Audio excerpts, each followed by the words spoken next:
Hi friends, మీ life మొత్తం ఒక్క సెకండ్లో తలకిందులైతే, మీరు కష్టపడి సంపాదించిన ఆస్తి, హోదా, చివరకు మీ ఫ్యామిలీ కూడా మీకు దూరం అయిపోతే, ఒకే ఒక్క చిన్న అబద్ధం చెప్తే ఇవన్నీ తిరిగి వస్తాయని తెలిసినా మీరు నో చెప్పగలరా?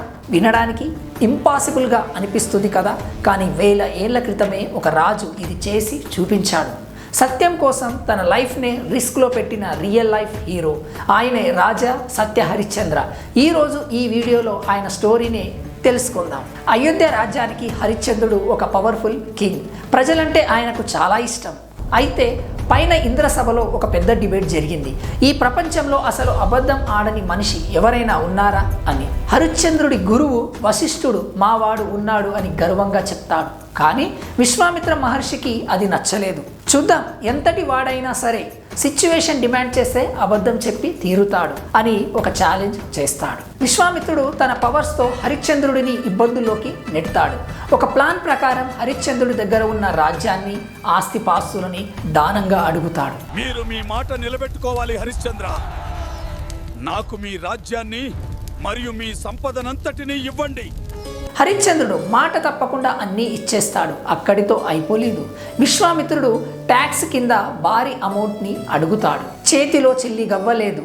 రాజ్యం పోయింది. అయినా సరే టైం ఇవ్వు, ఖచ్చితంగా పే చేస్తానని మాట ఇస్తాడు. తన వైఫ్ చంద్రమతి, కొడుకు లోహితాసురుడిని తీసుకొని కాశీకి వెళ్తాడు. కాశీలో సిచ్యువేషన్ ఇంకా దారుణంగా మారుతుంది. ఇచ్చిన డెడ్ లోపు డబ్బులు కట్టాలి. దారి లేక హరిశ్చంద్రుడు ఒక ఎక్స్ట్రీమ్ స్టెప్ తీసుకుంటాడు. తన భార్యను, ఆఖరికి తన కొడుకును ఒక ఇంట్లో పని మనుషులుగా అమ్ముతాడు. తనను తాను ఒక కాటి కాపరి దగ్గర సేల్ చేసుకుంటాడు. ఒకప్పటి చక్రవర్తి ఇప్పుడు వల్లకాడులో శవాలను కాల్చే కూలీగా మారుతాడు. కానీ డెస్టినీ ఇంకాస్త క్రూరంగా ప్రవర్తించింది. ఒకరోజు పాము కాటుతో ఆయన కొడుకు చనిపోతాడు. ఆ బాడీని కాల్చడానికి చంద్రమతి కాటి దగ్గరికి వస్తుంది. అక్కడ ఉన్నది తన భర్త అని గుర్తుపడుతుంది. కానీ హరిశ్చంద్రుడు మాత్రం తన డ్యూటీకి, మాటకు కట్టుబడి ఉంటాడు. సుంకం కట్టకుండా ఇక్కడ దహనం చేయడం రూల్స్కి విరుద్ధం అని తన భార్యతోనే కఠినంగా చెప్తాడు. ఎంతటి పెయిన్ఫుల్ మూమెంట్ కదా.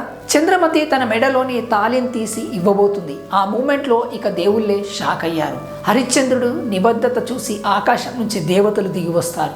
విశ్వామిత్రుడు తన ఓటమిని ఒప్పుకుంటాడు. చనిపోయిన కొడుకును బతికించి పోయిన రాజ్యాన్ని తిరిగి ఇస్తారు. యుగాలు మారిన నీ పేరు సత్యానికి బ్రాండ్ అంబాసిడర్గా నిలిచిపోతుంది అని దేవతలు బ్లెస్ చేస్తారు. సో గాయ్స్, ఈ స్టోరీ నుంచి మనం నేర్చుకోవాల్సింది ఏంటంటే, ఈ రోజుల్లో చిన్న చిన్న విషయాలకే అబద్ధాలు చెప్పేస్తున్నాం. కానీ ఒక మనిషి తన క్యారెక్టర్ని, మాటని కాపాడుకోవడానికి ఎంత దూరమైనా వెళ్ళొచ్చని హరిశ్చంద్రుడి లైఫ్ మనకు చెప్తుంది.